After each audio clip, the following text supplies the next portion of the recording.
അന്നൊരു സന്ധ്യയിൽ അച്ഛൻ്റെ വാക്കു കേട്ടഞ്ജന കണ്ണു നിറഞ്ഞു.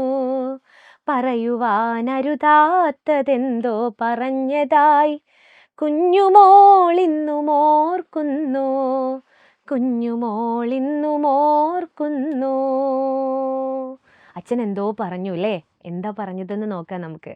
കർക്കടകത്തിലെ വാവും കഴിഞ്ഞു പോയി, തള്ള മരിക്കാതെ കട്ടിലിൽ തന്നെ, തള്ള മരിക്കാതെ കട്ടിലിൽ തന്നെ. ഇത് ടീച്ചർ എഴുതിയ മുത്തശ്ശി എന്നൊരു കവിതയാണ് കേട്ടോ. ഈ കവിതയിൽ എന്താണ് നിങ്ങൾക്ക് മനസ്സിലായത്? അച്ഛൻ്റെ വാക്ക് കേട്ട് ഒരു കുട്ടിക്ക് വിഷമമാവാണല്ലേ. തൻ്റെ മുത്തശ്ശിയെക്കുറിച്ച് അച്ഛൻ പറഞ്ഞൊരു വാക്കാണ് ഈ കുഞ്ഞിനെ വേദനിപ്പിച്ചത്. ഈ കവിത ടീച്ചർ എഴുതാനുണ്ടായ ഒരു കാരണം എന്തെന്ന് വെച്ചാൽ, ഞാൻ ടീച്ചിങ് പ്രാക്ടീസിന് പോയ സമയത്ത്, ഒരു സ്കൂളിൽ ക്ലാസ് എടുക്കാൻ പോയ സമയത്ത്, ആ സ്കൂളിൽ ഒരു കുട്ടി എന്നോട് വന്ന് പറയുകയാണ്, അച്ഛമ്മ മരിച്ചുപോയി. പക്ഷേ എൻ്റെ അച്ഛനും അമ്മയൊക്കെ ഇടയ്ക്കിടയ്ക്ക് ഇങ്ങനെ അച്ഛമ്മയെ വഴക്ക് പറയാറുണ്ടായിരുന്നു എന്നത്. അച്ഛമ്മയെ വഴക്ക് പറയുക എന്നതിലപ്പുറം അവർ ആ അച്ഛമ്മ അല്ലെങ്കിൽ ആ അമ്മ അസുഖബാധിതയായിട്ട് രോഗശയ്യയിൽ ഇങ്ങനെ കിടക്കുന്ന സമയത്ത് അവർ പറഞ്ഞിട്ടുണ്ടാവില്ലേ, ഇങ്ങനെ കഷ്ടപ്പെടുത്താതെ ഒന്ന് മരിച്ചിരുന്നെങ്കിലെന്ന് അവർ ആഗ്രഹിച്ചിട്ടുണ്ടാവും. അത് അച്ഛമ്മയോടുള്ള സ്നേഹക്കുറവൊന്നും ആയിരിക്കില്ല അല്ലേ. പക്ഷേ നമ്മുടെ ആ കുഞ്ഞു മനസ്സിലേക്ക് അതെങ്ങനെയാണ് വന്നത്?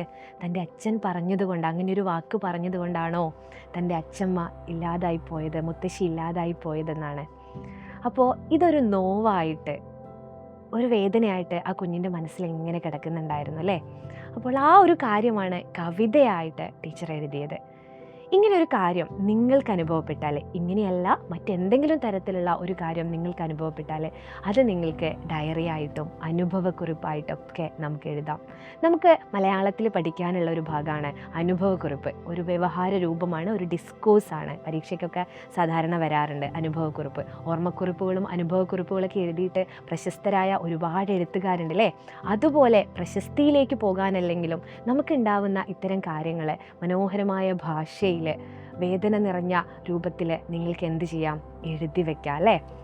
അപ്പോൾ ഞാൻ പറഞ്ഞു വരുന്നത്, പാഠപുസ്തകങ്ങളിൽ നമുക്ക് ചോദ്യത്തിന് ഉത്തരവും അതുപോലെ തന്നെ ഒരു കവിത വായിച്ചിട്ട് അതിൽ നിന്ന് ഉത്തരം കണ്ടെത്താം, അതിൻ്റെ അർത്ഥം കണ്ടെത്താം എന്നതിലപ്പുറം, പാഠപുസ്തകത്തിനപ്പുറത്തേക്ക് നമുക്ക് ഒരുപാട് കാര്യങ്ങൾ പഠിക്കാനുണ്ട്. ഭാഷയിൽ മാത്രമല്ല മറ്റെല്ലാ വിഷയങ്ങളിലും ഇത് തന്നെയാണ് നമുക്ക് ചെയ്യാനുള്ളത്.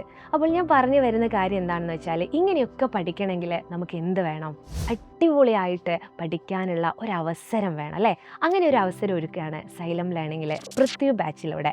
5ാം ക്ലാസ്സിലെ ബാച്ചാണ് പൃഥ്വി എന്നത്. ഇവിടെ നമുക്ക് റെക്കോർഡഡ് ലൈവ് ക്ലാസ്സുകളൊക്കെ ഉണ്ടായിരിക്കുന്നതാണ്. അപ്പോൾ വെറും പാഠപുസ്തകങ്ങൾ പഠിപ്പിച്ചങ്ങ് പോവുക എന്നതിലപ്പുറത്തേക്ക് നിങ്ങൾക്കാവശ്യമായ സ്കൂളിലെ പഠന പാഠ്യേതര പ്രവർത്തനങ്ങൾക്ക് ആവശ്യമായ എല്ലാ കാര്യങ്ങളും ഞങ്ങൾ ഈ ഒരു ബാച്ചിലൂടെ പ്രൊവൈഡ് ചെയ്യുന്നുണ്ട്. മലയാള ഭാഷയിലാണെങ്കിൽ ടീച്ചർ നേരത്തെ പറഞ്ഞതുപോലെ ഇത്തരം ചിന്തകളിലേക്ക് നിങ്ങളെ നയിക്കുന്ന തരത്തിൽ കാര്യങ്ങൾ ടീച്ചർ പറഞ്ഞു തരുന്നതായിരിക്കും. അതുപോലെ ഇവിടെയുള്ള ഓരോ ടീച്ചേഴ്സും. അപ്പം പൃഥ്വി ബാച്ചിൽ ജോയിൻ ചെയ്തിട്ടില്ലെങ്കിൽ ഇന്ന് തന്നെ ജോയിൻ ചെയ്യുക. അവിടെ അടിപൊളിയായിട്ടാണ് കാര്യങ്ങളൊക്കെ പോകുന്നത്. സ്കൂൾ തുറന്നു കഴിഞ്ഞാൽ പിന്നെ ഒരുപാട് പഠിക്കാനുണ്ടാവും. അപ്പോൾ ഇപ്പം തന്നെ നിങ്ങൾ എന്ത് ചെയ്യുക? നിങ്ങളുടെ അഡ്മിഷൻ ഉറപ്പാക്കുക. താഴെ കാണുന്ന നമ്പറിൽ വിളിക്കുക. അപ്പോൾ ഞങ്ങളെല്ലാവരും പൃഥ്വി ബാച്ചിൽ നിങ്ങളെ കാത്തിരിക്കുന്നുണ്ടാവും കേട്ടോ.